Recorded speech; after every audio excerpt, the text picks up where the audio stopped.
भैरवा संचार गृहद्वारा सञ्चालित भैरवा टेलिभिजनको आफ्नै कार्यक्रम भैरवा आवाज कार्यक्रममा यहाँलाई स्वागत गर्न चाहन्छु। यो कार्यक्रम तपाईहरुले भैरवा एफएम 97.3 मेगाहर्ज र रेडियो गौतम बुद्ध 98.4 मेगाहर्जबाट सुन्न सक्नुहुन्छ। आदरणीय दर्शकबिन्दुहरू, यस कार्यक्रममा हामीले विभिन्न व्यक्तित्वहरूसँग कुराकानी गर्छौं। आज हामीसँग कृषिमा रहेर आफूले अध्ययन गरेर पछिल्लो समय कृषिमा लागिराख्नु भएको छ। हामीले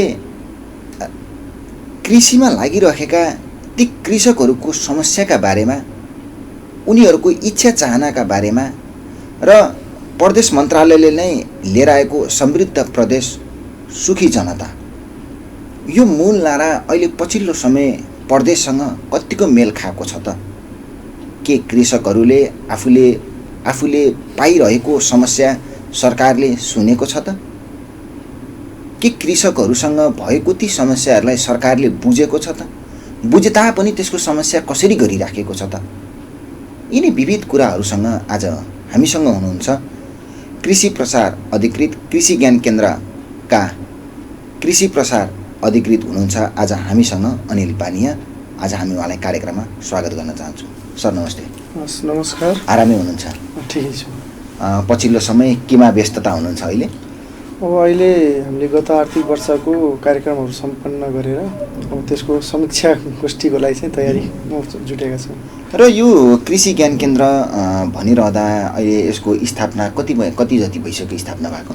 यसको स्थापना हाम्रो गत वर्ष पुसको 23 गते भएको हो र सुरुमा चाहिँ हामी प्रधानमन्त्री कृषि आधुनिकीकरण परियोजनाको भवनमा रही कार्यक्रम सञ्चालन गरेका थियौँ भने अहिले हामी कान्छी बजारमा चाहिँ रहेर कार्यक्रम सञ्चालन गरिरहेका छौँ। भनेपछि लगभग सरसर्ती हेर्ने हो भने 6-7 महिना जति भइसक्यो यो कार्यालय रन भएको। हजुर।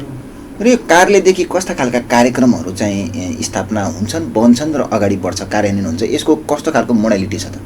अब हाम्रो कार्यालयको टिओआर अनुसार चाहिँ विशेष गरी अब हामीले किसानहरूलाई, रूपन्देही जिल्लाका सम्पूर्ण किसानहरूलाई प्राविधिक सेवा दिने, प्राविधिक सेवामा बाली संरक्षणका कार्यहरू, माटो व्यवस्थापनका कार्यहरू, त्यस्तै गरी बाली विकास तथा बाली प्रवर्धन कार्यक्रमहरू, त्यस्तै गरी बजार विकासका कार्यक्रमहरू सञ्चालन गर्ने, त्यसै गरी कृषकहरूलाई आवश्यक पर्ने तालिमहरू सञ्चालन गर्ने वा कृषकहरूलाई सहभागी गराउने, विभिन्न प्रकारका शिविरहरू सञ्चालन गर्ने, कृषक भ्रमण गर्ने लगायत यस जिल्लाका कृषिसँग र कृषि विकाससँग सम्बन्धित सम्पूर्ण क्रियाकलापहरू गर्ने गरी हामीलाई यो कार्यालय स्थापना भएको हो। र यो कार्यालय स्थापना गरिरहँदा तपाईहरुको लगभग 7 महिना कामहरू गर्नुभयो। यी कामहरूबाट कस्ता खालका गुनासाहरू आए तपाईसँग, हैन? काम गर्दाको अवस्थामा कस्ता खालका जटिलताहरू स्थापनाहरू भए, यी कसरी यसलाई चाहिँ समाधान गर्दै अगाडि बढ्नु भएको छ त?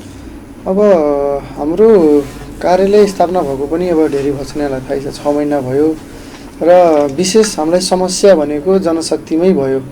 अब 16वटा पालिका, हामीले 16वटै पालिकालाई सूचना प्रस्ताव आह्वानको सूचना निकालियो, प्रस्तावहरू आए, प्रस्तावलाई मूल्याङ्कन गरेर कृषकहरूलाई छनौट गरेर उहाँहरूको फिल्डलाई भेरिफाई गरेर उहाँहरूसँग सम्झौता गरेर फेरि उहाँले कार्य सम्पन्न गरिसकेपछि उहाँको फिल्डलाई हामीले अनुगमन गरेर यसरी अनुदान रकम प्रभाव गर्ने प्रोसेस चाहिँ अलि लामो र जटिल पनि भयो। एक त सूचना तपाईहरुलाई दिन पनि गाह्रो भयो। हजुर। र हाम्रो जिल्लाको 16वटा पालिका हेर्नलाई हामी 4 जना प्राविधिकले यो सबै काम गर्दा अवश्य नै हामीलाई जटिलता भएकै हो। भनेपछि एउटा प्राविधिकले 4वटा पालिका हेर्नु पर्यो, हैन? हजुर। 4वटा पालिकाको त्यो दूरी, हजुर, अझ त्यसैमाथि तराईको ठाउँ, यो प्रचण्ड गर्मी। हजुर। त्यहीमाथि हामीसँग सुरुको अवस्थामा साधन पनि थिएन, कार्यालय पनि हामी 2 या 3टा कोठामा जेनतेन गरेर गऱ्यौँ। समस्या धेरै थिए, तर हाम्रो कार्यालयको टिम हामी दिनरात खटेर थोरै समय भए पनि हामी भन्न सक्छौँ अहिले हामी यो गत आर्थिक वर्षको 43% चाहिँ हामीले वित्तीय प्रगति हासिल गर्न सफल भयौँ। भनेपछि कामका हिसाबले 43% तपाईहरुले कामको विवरणका हिसाबले भन्ने हो भने एक्वायर गर्न हजुर, सक्नु हजुर। कामको सफलता हासिल गर्न सक्नु हजुर र यो काम गरिरहँदाको अवस्थामा यस कार्यालयबाट भनौँ न स्थापना गरिसकेपछि कार्यक्रमहरू पनि अगाडि बढाइसक्नु कस्ता खालका कार्यक्रमहरू तपाईँले अगाडि बढाउनु हो त अब हाम्रो प्रदेशको चाहिँ अलि विशेष जोड दिएको कार्यक्रम जस्तै स्मार्ट कृषि गाउँ कार्यक्रम हामीले 6वटा स्मार्ट कृषि गाउँ कार्यक्रम हामीले सञ्चालन गर्न सक्यौँ।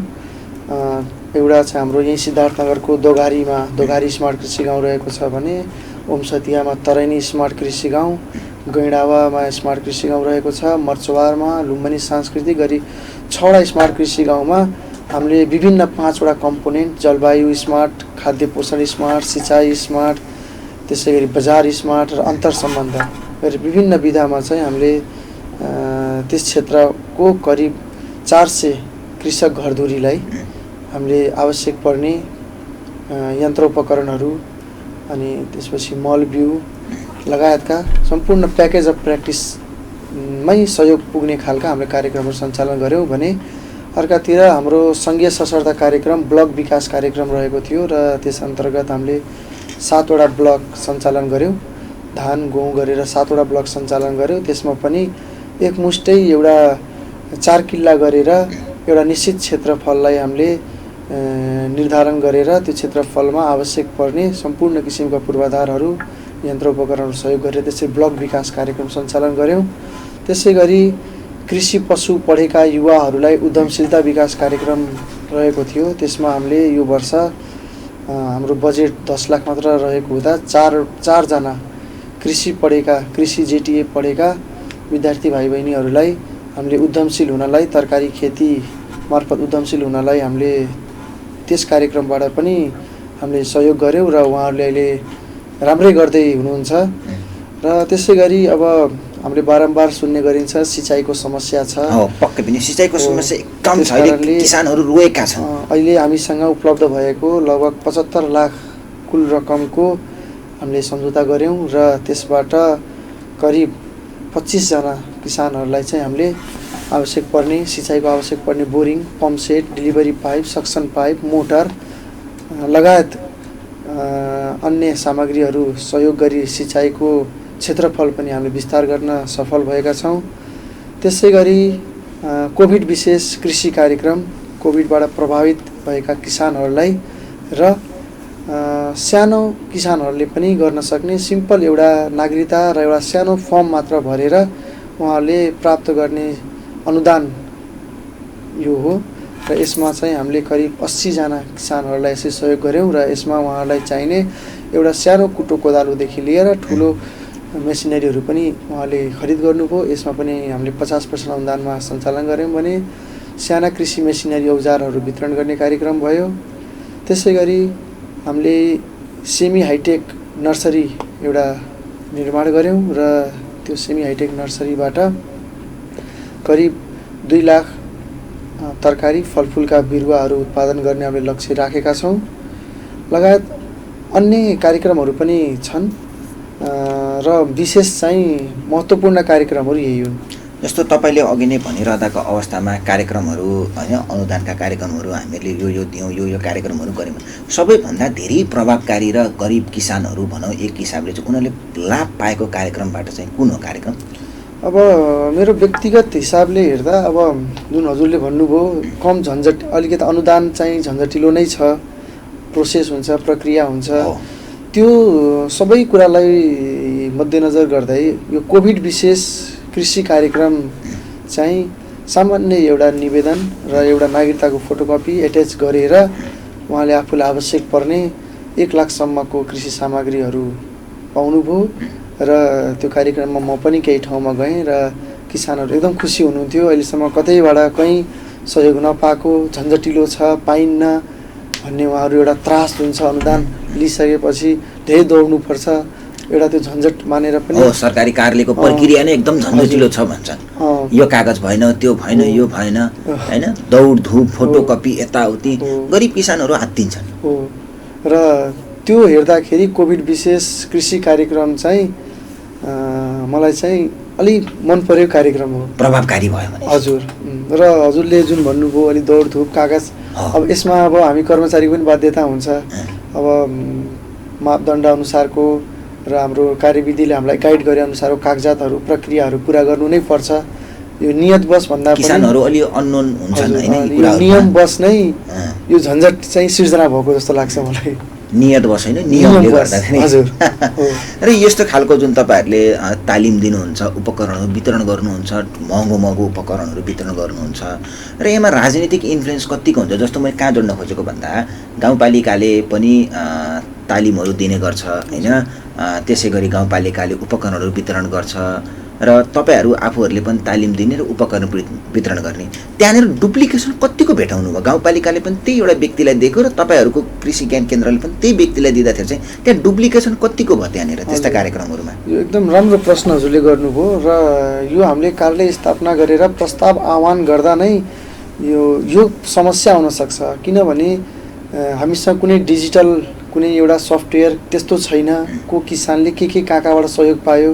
त्यसकारणले हामीले के गरियो भने हाम्रो कार्यालय स्थापना भएको पहिलो हप्तामै हामीले 16 वटा पालिकाको कृषि शाखा प्रमुखज्यूहरूलाई आमन्त्रण गरियो, उहाँहरूसँग छलफल गरियो र उहाँहरूलाई हाम्रो कार्यक्रमहरूको बारेमा उहाँहरूलाई एउटा अभिमुखीकरण गोष्ठी मार्फत जानकारी गराइयो। अभिमुखीकरण कार्यक्रम पनि गर्नुभयो। त्यस पछाडि चाहिँ हामीले यही डुप्लिकेसनलाई कम गर्न अथवा यसलाई न्यूनीकरण गर्नको लागि हामीले के गर्यौँ भने हाम्रोमा परेका प्रस्तावहरू जति पर्यो त्यो सबै प्रस्तावहरू हामी सबै 16 वटा पालिका कृषि शाखा प्रमुखलाई हामीले उपलब्ध गराइयो। त्यस पछाडि हामीले हाम्रो अनुगमनको क्रममा उहाँहरूलाई पनि हामीसँगै लिएर अनुगमनमा गयौँ। त्यसले चाहिँ हामीलाई पनि सहयोग भयो किसान पहिचानमा र अन्तिममा चाहिँ हामीले छनौट गरिसकेका किसानहरूको पनि नामावली उहाँहरूलाई पठाइयो र हामीले त्यसरी उहाँहरूलाई अनुगमनमा लिएर जाँदा र हामीले छनौट गर्दा यो वर्ष त्यस्तो डुप्लिकेसन त भएन, तर कदापि त्यहाँ चाहिँ डुप्लिकेसन भएको भए पनि त्यसरी हामीले उहाँहरूलाई नै अनुदान ग्राहीको नाम पठाइसकेपछि फलाना किसानको चाहिँ हामीले पनि यसलाई सहयोग गरेछौँ भनेर हामीले प्रतिक्रिया प्राप्त गर्थ्यौँ र त्यस पछाडि उहाँलाई उहाँको सट्टा अनुदान नपाएका किसानहरूलाई हामीले प्राथमिकतामा राखेर कार्यक्रम सञ्चालन गर्ने भन्ने एउटा हामीले आफ्नै किसिमको मोडालिटी बनाएर यो वर्ष अघि बढेका थियौँ। र त्यो गरिराख्दा तपाईहरुले गाउँपालिकाका कृषि अधिकृतहरूलाई बोलाइराख्दा चाहिँ उहाँहरूले त्यो सो हिसाबले काम गर्नुभयो, प्रभावकारी कतिको भयो त? एकदम प्रभावकारी भयो, उहाँहरू पनि खुसी हुनुहुन्छ। अब यो जिल्ला कृषि पहिलाको जिल्ला कृषि विकास कार्यालय र अहिले कृषि ज्ञान केन्द्रको समस्यामा अहिले मैले के देखेको छु भने यो समन्वय चाहिँ एकदम टुटिसकेको थियो र पहिलाको कार्यालयमा सेवा केन्द्रहरू मार्फत उहाँले जानकारी पाउने त्यो निश्चित ठाउँको बारेमा तथ्याङ्क किसानको बारेमा जानकारी सबै कुरा पाइन्थ्यो भने अहिले ज्ञान केन्द्रको त्यस्तो च्यानल नभएको अवस्थामा हामीले आफ्नो व्यवहारिकता र आफ्नो व्यक्तिगत एउटा तरिकाले हामीले पालिकामा चाहिँ एउटा हामीले समन्वय गरेर यो आफ्नो समस्या समाधान गरेका छौँ र उहाँहरूले पनि कृषि ज्ञान केन्द्र रूपन्देहीमा आयो योभन्दा अगाडि चाहिँ यसरी हामीसँग कुनै किसिमको सल्लाह सुझाव हामीलाई जानकारी उपलब्ध हुने अवस्था थिएन भने अहिले चाहिँ यो भइरहेछ, हामीले पनि थाहा पाइरहेका छौँ भने उहाँ पनि खुसी हुनुहुन्छ हाम्रो यो नयाँ मोडालिटीले। जस्तो यो कार्यक्रम तपाईहरुले सञ्चालन गरिराख्दा हैन डुप्लिकेसन अहिले खासै त्यति भएको छैन भन्नुभयो? डुप्लिकेसन भएको छैन र त्यस पछाडिबाट कृषि अधिकृत गाउँपालिकाका कृषि अधिकृतहरूलाई पनि बोलाएर हामीले एक हिसाबको अभिमुखीकरण कार्यक्रम गऱ्यौँ भन्नुभयो र तेस्रो कुरा जस्तो पोलिटिकल इन्फ्लुएन्स राजनीतिक जुन हुन्छ कि चिनेका हिसाबले एकर नाम धैदा भन्ने है फल्नालाई चाहिँ दिनु है भनेर भन्ने सिफारिसका हिसाबले पनि हुने कतिको भएको छ त्यहाँ गाउँपालिकामा? हुने अब गाउँपालिकाको मलाई जानकारी भएन हैन, गाउँपालिका नगरपालिका, तर हाम्रो जिल्लाको कुरा गर्नुपर्दा त्यस्तो खासै त्यस्तो किसिमको हामीलाई कसैले पनि केही भनेन र अर्को कुरा अब त्यो भन्ने ठाउँ पनि छैन।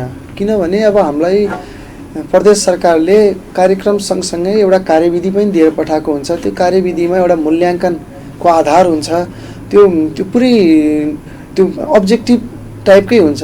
अब 5 वर्ष विगत 5 वर्षदेखि खेती गरेको छ भने यति नम्बर, 5 वर्षभन्दा कम खेती गरेको छ भने यति नम्बर, उसको क्षेत्रफल यतिभन्दा धेरै छ भने यति, आफ्नै जग्गा भने यति भनेर सबै एउटा चाहिँ मापदण्ड बनाएर दिइसकेपछि त्यसमा चाहिँ हामीले गएर त्यसलाई यकिन गर्ने काम गर्छौँ स्थलगत अनुगमनबाट।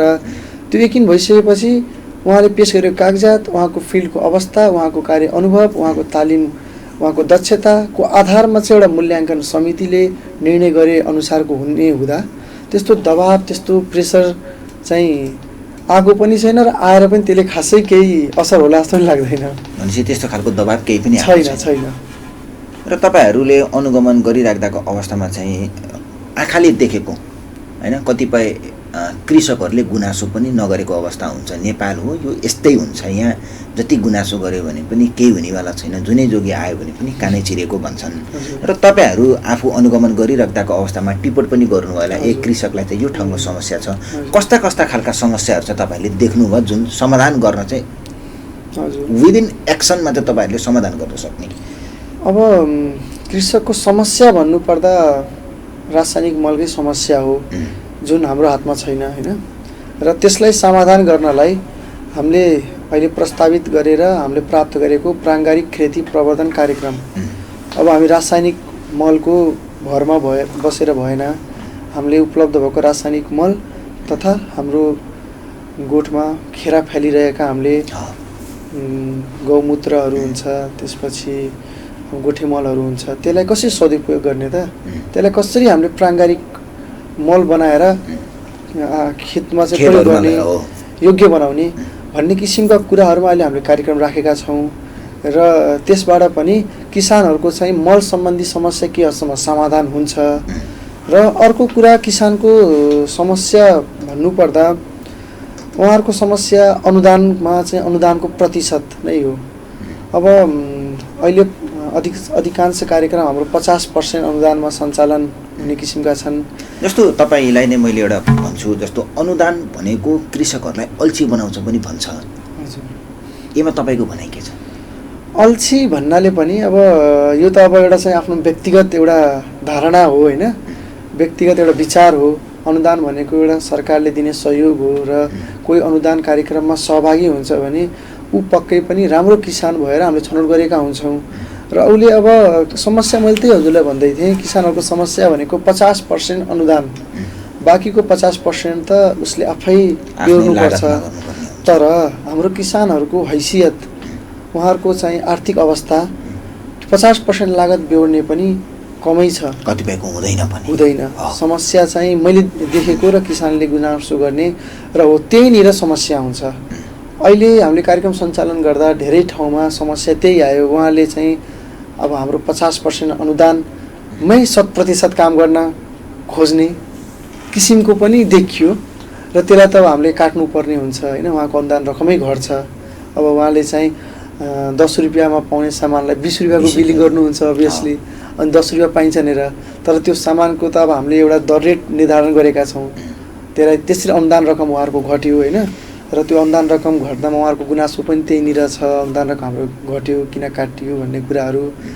अब त्यसमा पनि अब हामी बाध्य छौँ होइन, त्यो किनभने हामीलाई कार्यविधिले नै त्यस्तै गाइड गरेको हुनाले त्यस कारणले अब किसानलाई वर्गीकरण गरेर, किसान पहिचान गरेर सबै किसानको आर्थिक अवस्था एकनासै नभएको हुनाले अब केही कार्यक्रमहरू 50मा, केही 60मा, केही 70मा लगायत कतिपय कार्यक्रमहरू 100% पनि गर्नुपर्ने अवस्था चाहिँ मैले देखेछु। जस्तो प्रतिफलमा आधारित प्रोत्साहन अनुदान कार्यक्रम, यो कस्तो खालको कार्यक्रम हो? यो खास गरी 2 वर्ष अगाडि चाहिँ यो कार्यक्रम हाम्रो प्रदेश मन्त्रालयबाट सञ्चालित कार्यक्रम हो र यसमा किसानहरूले उत्पादन गर्नुभएका खाद्यान्न, त्यसै गरी खाद्यान्नको बिउ, तरकारीको बिउ, त्यसै गरी पशुतिर माछा, मासु, अन्डा लगायत अन्य कृषिजन्य उत्पादनमा उहाँको उत्पादनको आधारलाई आधार मानेर हामीले चाहिँ दिने अनुदान हो। र हामीले कृषिमा गत वर्ष कृषि विकास निर्देशनालय म आफै पनि त्यहीँ थिएँ र यो कार्यक्रम हेरेको हुँदा पहिलो वर्ष सञ्चालन गर्न खासै समस्या छैन। समस्या पहिलो वर्ष त्यही किसानहरूले बिमा गरेको हुनुपर्छ भन्ने कार्यविधिमा छ, तर अब कतिपय अब ठुला किसानहरूले बिमा पनि गर्नुभएको छ होइन। र पहिलो वर्षमा समस्या छैन, तर दोस्रो वर्षमा जाँदा यो कार्यक्रममा समस्या छ। 20%ले वृद्धि गरेको हुनुपर्छ भन्ने एउटा मापदण्ड रहेको छ र एकै वर्षमा 20%ले वृद्धि गर्नु भनेको अलि कम सम्भावना देखिन्छ।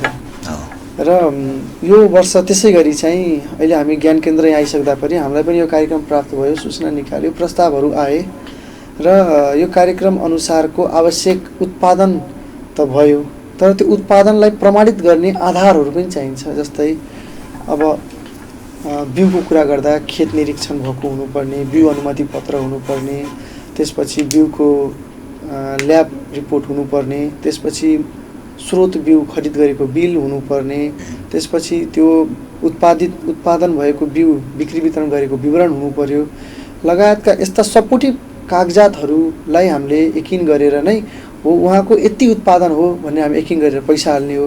त्यो कागजातहरू चाहिँ किसानले सुरक्षित साथ राख्नु भएन। उत्पादन त गरे हुन् तर त्यो कागजातहरू हो।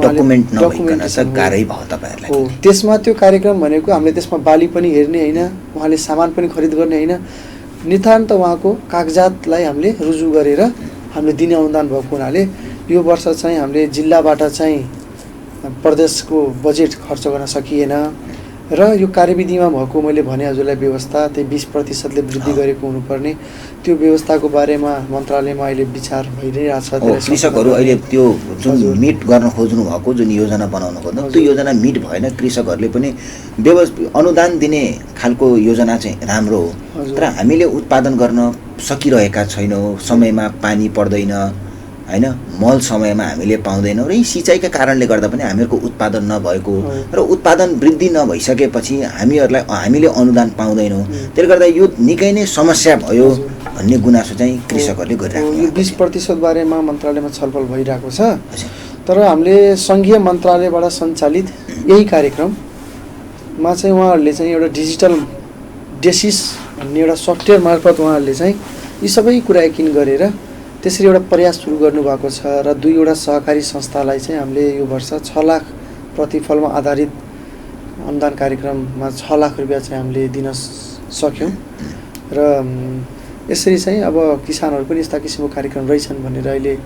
केही सचेत हुनुभएको छ र यो वर्ष उहाँले उत्पादन गर्ने सम्पूर्ण डकुमेन्टेसनहरू राख्छौँ पनि भन्नुभएको छ। हेरौँ र जस्तो तपाईँहरूको यो जुन अनुदान छ होइन, यो आधारित प्रोत्साहन अनुदान कतिजनाले यसबाट लाभ लिन पाउनु भयो? जस्तो 20% इन्क्रिज गरेर पनि आफ्नो प्रोडक्सनको 20% इन्क्रिज गरेर पनि कतिपय किसानहरूले लाभ लिन सफल हुनुभयो त?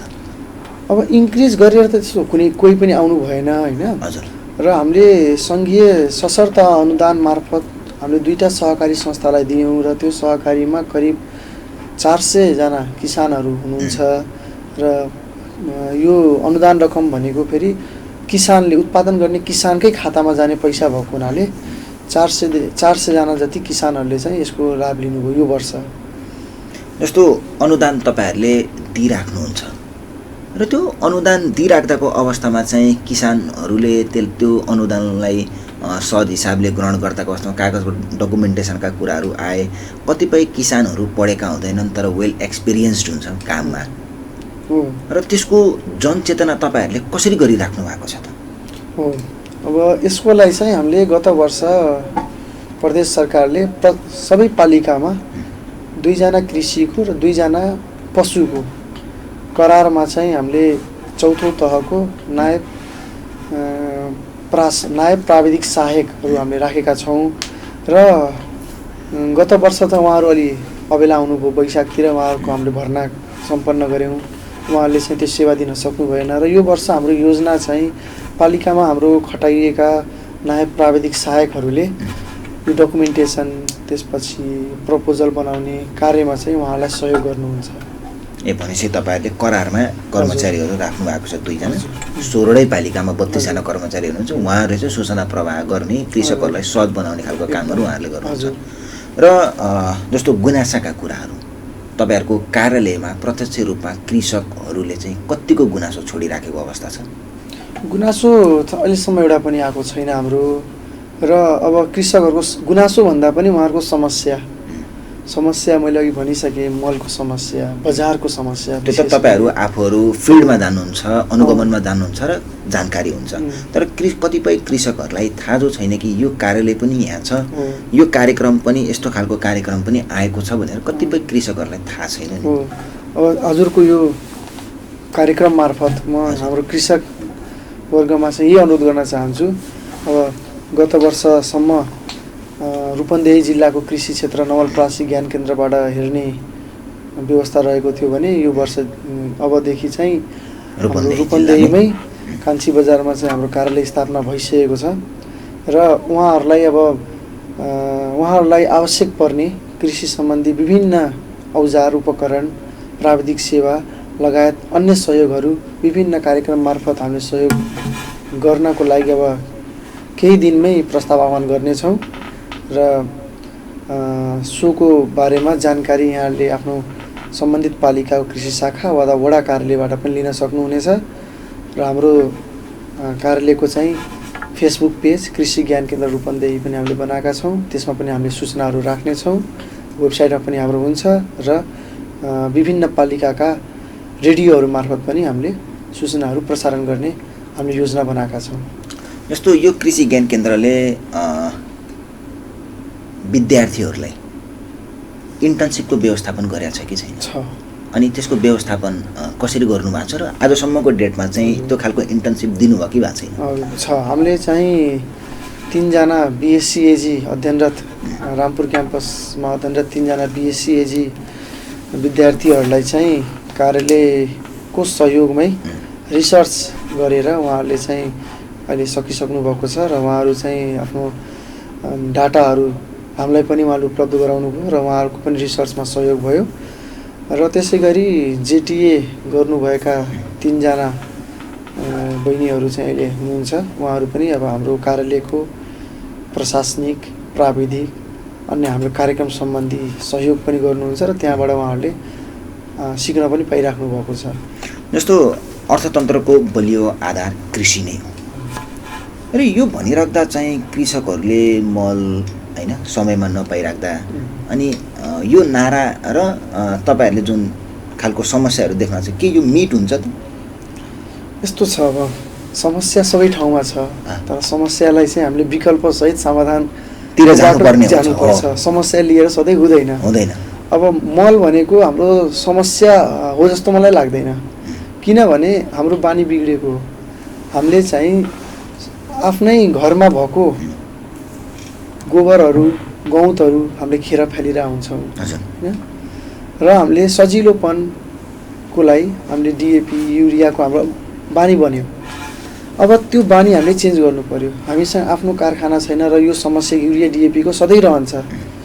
अब अहिले तपाईँले हेर्नुहुन्छ लगभग 10-11 अर्ब रुपियाँ बजेट छुटाउँदा पनि मल पर्याप्त मात्रामा आउन सकेन, किनभने अन्तर्राष्ट्रिय बजारमा मल 3-4 गुणाले त्यसको रेट बढिसक्यो। सरकारको हातमा पनि केही रहेन। त्यसकारणले अब आफ्नो समस्याको समाधान आफै खोज्ने। जस्तै अब हामीले क्रप रोटेसन बाली चक्र अपनाउनु पर्यो। हामीले सधैँ धान गहुँ लाउन भएन। त्यो गरिसकेपछि माटोको उर्वरा शक्ति ह्रास हुन्छ। अब हामीले धान लगाइसकेपछि त्यसमा लहरे बालीहरू लाउने अथवा ढैँचा लाउने हैन, यस्तो किसिमको हामीले बालीहरूलाई क्रप रोटेट गऱ्यो भने हाम्रो के हुन्छ भने माटोको उर्वरा शक्ति मेन्टेन रहन्छ। जस्तो मैले यहीँनिर तपाईँलाई रोकेँ एउटा प्रश्न, जस्तो आगलागी हुन्छ हैन, धान बालीमाहरूको पनि आगलागी हुन्छ। त्योभन्दा पनि अझै कस्तो भन्दाखेरि चाहिँ जस्तो कृषकहरूले धान काटिसकेपछि जुन रहेको त्यो टुसाहरू रहन्छ त्यहाँ माथिपट्टि, त्यसलाई चाहिँ धेरै कतिपय तराईको क्षेत्रमा कतिपय कृषकहरूले जलाइराखेको अवस्था हुन्छ। त्यो राम्रो हो वा नराम्रो हो, त्यो के हो खास? अब यस्तो छ, त्यो जलाउनु त राम्रो मैले भन्दैन, किनभने जलायो भने एउटा वातावरणलाई पनि असर गरिरहेको हुन्छ भने एउटा हजुरले भने जस्तै एउटा चाहिँ आग लागेको सम्भावना पनि हुन्छ र माटोमा भएका चाहिँ आवश्यक किरा हानिकारक किराका साथसाथै आवश्यक किराहरू पनि ह्रास हुन्छ र जलाइसकेपछि त्यसको फाइदाहरू पनि केही छन्। त्यसले माटोलाई केही असर पार्छ? माटोको चाहिँ आवश्यकता जुन हाम्रो जुन महत्त्वपूर्ण किराहरू छन् त्यसलाई पनि त्यसले मार्छ। हानिकारक किरा त मर्ने नै भयो हैन। खास गरी यसले अब माटोको मिनरल एड गर्ने काम गर्छ खरानीले। र अर्को कुरा, यसले हानिकारक किराहरू जस्तो गबारोहरू त्यस्तै गरी तपाईँको व्हाइट ग्रब किराहरूलाई मार्ने काम पनि गर्छ। त्यो फाइदा त छ यसको केही हैन, किसानहरूले प्र्याक्टिस गर्नुभएको छ। तर यसको हानि नोक्सानी र यसको चाहिँ लङ टर्म इफेक्टहरू, पल्युसन बढ्ने, आगलागी हुने हैन, त्यो समस्याहरू पनि छ। जस्तो त्यो गरिराख्दा चाहिँ त्यसले प्रोडक्सनमा कतिको इफेक्ट पार्छ भन्ने कुरो हो। अब किसानको अनुभव सुन्यो भने प्रोडक्सन बढेको भन्छन्। हजुर है, तपाईँहरूको अध्ययनले के भन्छ? अध्ययनले पनि मिक्स रियाक्सन दिन्छ यो विषयमा। हेर्नुहोस् यसमा मिक्स रियाक्सन के दिन्छ भने ओभरअल सिनेरियो हेर्दा चाहिँ यो गलत हो होइन। अहिले भारतको, नेपालमा त होइन, भारतको चाहिँ विभिन्न राज्यहरूले अहिले यो आगो लाउन निषेधित नै गरेको छ होइन। यसले लङ टर्म इफेक्टहरू पार्ने भएको हुनाले, तर त्यसलाई चाहिँ अब त्यो टुसालाई जलाउनु भन्दा पनि हामीले त्यसलाई चाहिँ पानी पटाएर त्यसलाई चाहिँ जोतिदियो भने त्यसैमा त्यो मल बन्ने भयो। अनि त्यो पानी पटाइसकेपछि हजुरको त्यहाँ भएका हानिकारक किराहरू पनि मर्ने भए होइन। त्यो पनि एउटा विकल्प छ। तर अब त्यो पानी चलाउनलाई पनि साधनको समस्या छ। जिज्ञासा के, म जस्तो बाटोहरूमा हिँड्दा जलाइराखेको अवस्थाहरू हुन्छन्, मैले गर्दा राम्रो कि नराम्रो? जलाउन चाहिँ ठिक होइन, त्यो जलाउनु चाहिँ ठिक होइन। त्यो जलाउने कारण त्यो मलको लागि हो। त्यो पानी पटाएर त्यसलाई चाहिँ जोतिदियो भने त्यो आफै मल बन्छ। र उत्पादनमा अबको तपाईँहरूको कार्ययोजना बनाइराख्नु भएको होला, उत्पादनमा वृद्धि गर्नका निम्ति कस्ता खालका कार्ययोजनाहरू बनाउनु छ तपाईँहरूले? अब हाम्रो विशेष त अब यो प्राङ्गारिक खेती प्रवर्धन भन्ने हाम्रो मेन कार्यक्रम रहेको छ। त्यसै गरी स्मार्ट कृषि गाउँहरू छन् हामीले स्मार्ट कृषि गाउँहरूमा एकीकृत प्रणालीमा आधारित कार्यक्रमहरू सञ्चालन गर्नेछौँ। त्यसमा जलवायु स्मार्ट, सिँचाइ स्मार्ट, खाद्य पोषण स्मार्ट, बजार स्मार्ट विभिन्न कम्पोनेन्टमा रहेर चाहिँ हामीले कार्यक्रमहरू त्यसै सञ्चालन गर्ने सोच बनाएका छौँ। अनि ब्लक विकास कार्यक्रमहरू पनि हामीले सञ्चालन गर्ने सोचेका छौँ। त्यसै गरी आवश्यकतामा आधारित कृषि विकास कार्यक्रम, किसानलाई जे आवश्यक छ हामीले लाद्ने होइन कि अब हामीले आफ्नो एउटा कार्यक्रम बनाए, फलाना कार्यक्रम भने त्यो चाहिएकै छैन किसानलाई। आवश्यकतामा आधारित कृषि विकास कार्यक्रम, किसानलाई जे आवश्यक छ उसले त्यो लिन सक्ने गरी त्यो एउटा कार्यक्रम राखेका छौँ। भने एउटा साना मेसिनरी सहयोग कार्यक्रम, त्यसमा चाहिँ लगभग 2 लाखसम्मको मेसिनरीहरू, पावर टिलरहरू, रिपरहरू लगायतका कुराहरू सहयोग गर्ने किसिमको कार्यक्रमहरू राखेका छौँ। त्यसै गरी अब हामीले विशेष गरी प्रदर्शन कार्यक्रममा अलिक जोड दिने सोच बनाएका छौँ। किसानलाई प्रविधिको बारेमा अलिकता जानकार गराउनलाई विभिन्न प्रविधिहरू प्रदर्शन गर्ने। जस्तै अब अस्ति धान दिवसको अवसरमा हामीले 4 चक्के धान रोप्ने मेसिन मार्फत सियारीमा एउटा रोपाइ गरियो। त्यसले पनि किसानहरू चाहिँ एउटा एकदम खुसी देखिन्थे। यस्ता किसिमका प्रविधिहरू रहेछन्। हामीले अब समूहमा सहकारीमा रहेर यस्तो प्रविधि खरिद गऱ्यो भने हामीलाई चाहिँ लागत घट्ने हो अनि समयमा हाम्रो रोपाइ हुन्छ भन्ने किसिमका यस्ता प्रविधिहरू चाहिँ अहिले हामीले किसानलाई दिनुपर्ने आवश्यक जस्तो देखिन्छ। जस्तै कृषि ज्ञान केन्द्रबाट चाहिँ जुन कृषकहरूले उत्पादन गरेको जुन आफ्नो प्रडक्सनहरू हुन्छ, ती प्रडक्टहरूलाई चाहिँ बजारीकरण गर्न कस्तो खालको टेवा गरेर हुन्छ कृषि ज्ञान केन्द्रले? बजारीकरणको लागि अब विशेष गरी अब हाम्रो मन्त्रालय निर्देशनालयबाट कार्यक्रमहरू सञ्चालन भइरहेका छन्। अहिलेसम्म बजारीकरणमा हामीले सानो त्यो क्रेटहरू, त्रिपालहरू, अनि गत वर्ष हामीले स्मार्टमा एउटा ई-रिक्सा दियौँ। ई-रिक्सामा चाहिँ अनुदानकै हिसाबले मङ्गलपुरमा त्यहाँ तरकारी उत्पादन हुने क्षेत्र हो। त्यहाँ चाहिँ तरकारीलाई बजारमा लानलाई पिकअप कुर्नुपर्ने, ठुलो गाडीलाई भाडामा ल्याउनु पर्ने भन्दा त्यो इलेक्ट्रिक रिक्सामा चाहिँ उहाँहरूले ढुवानी गर्न सहज होस् भनेर त्यस्तै ई-रिक्सा सहयोग गरिएको छ। भने मन्त्रालय निर्देशनालयबाट ठुला किसिमका कार्यक्रमहरू, पिकअपहरू खरिद गर्ने, त्यसपछि भण्डार गृह स्थापना गर्ने, चिलिङ च्याम्बरहरू, कोल्ड स्टोर टाइपका साना चिलिङ च्याम्बरहरू निर्माण गर्ने लगायतका कार्यक्रमहरू चाहिँ निर्देशनालय र मन्त्रालयबाट सञ्चालित हुन्छन्। अब हामी कार्यक्रमको अन्त्यमा छौँ। जाँदा जाँदै तपाईँसँग रहेका केही भनाइहरू छन् जुन प्रश्न गर्दा छुटेकाहरू हुन सक्छन्, ती कुराहरू राखिदिनु। अब समय चाहिँ छोटो नै भयो। अब खास गरी अब हामी जिल्लामा चाहिँ अहिले यहाँका किसानको समस्या र उहाँसँगै हातोमालो गर्दै यस क्षेत्र हाम्रो देशकै टप 5 मा पर्ने हाम्रो रूपन्देही जिल्ला भएको हुनाले यस क्षेत्रका सम्पूर्ण किसान वर्गहरूमा म अनुरोध गर्न चाहन्छु, कार्यालयको सम्पर्कमा हुनुहोस्, पालिकाको कृषि शाखामा सम्पर्कमा बस्नुहोस् र अनुदान भन्दा पनि यहाँहरू चाहिँ प्राविधिक सेवा लिनतिर अलि एक्टिभली उहाँहरूको चाहिँ त्यो ध्यान आकर्षण होस्, पार्टिसिपेसन पनि त्यही हिसाबले होस्। अनुदान मात्र, अनुदान बजेट स्रोत साधन थोरै हुन्छ, किसान धेरै हुनुहुन्छ, सबैलाई अनुदान नहुन सक्छ। तर यहाँहरूले प्राविधिक सेवा लिएर आफ्नो उत्पादन वृद्धि गर्नुभयो भने त्यो अनुदानभन्दा कति गुणा प्रभावकारी हुन्छ त्यो उहाँहरूले नै महसुस गर्नुहुन्छ। र अब चाहिँ खेतबारीमा चाहिँ देखा परेका रोग किराहरूको विषयमा सोझै एग्रोभेटमा गएर हामीले विषादीहरू खरिद गरेर अन्दाजी विषादीहरू खरिद गरेर प्रयोग गर्ने, त्यसले मानव स्वास्थ्यमा पनि हानि हुने, उहाँको लागत पनि बढ्ने हुने हुँदा हामी कृषि प्राविधिकहरू पालिकाको ज्ञान केन्द्र कृषि प्राविधिकहरूको सल्लाहमा विषादीहरूको प्रयोग गरौँ र नेपाल सरकारले सूचीकृत गरेका पञ्जीकृत गरेका जातका बिउहरू मात्र प्रयोग गरौँ र हाम्रो कृषि ज्ञान केन्द्रको फेसबुक पेज कृषि ज्ञान केन्द्र रूपन्देही, हाम्रो वेबसाइट akcrupandehi.gov.np र हाम्रो कार्यालयमा सोझै सम्पर्क गरी यहाँहरूका समस्या, यहाँहरूको आवश्यकताहरूको बारे हामीलाई जानकारी गराइ सहयोग गरिदिनु हुन अनुरोध छ।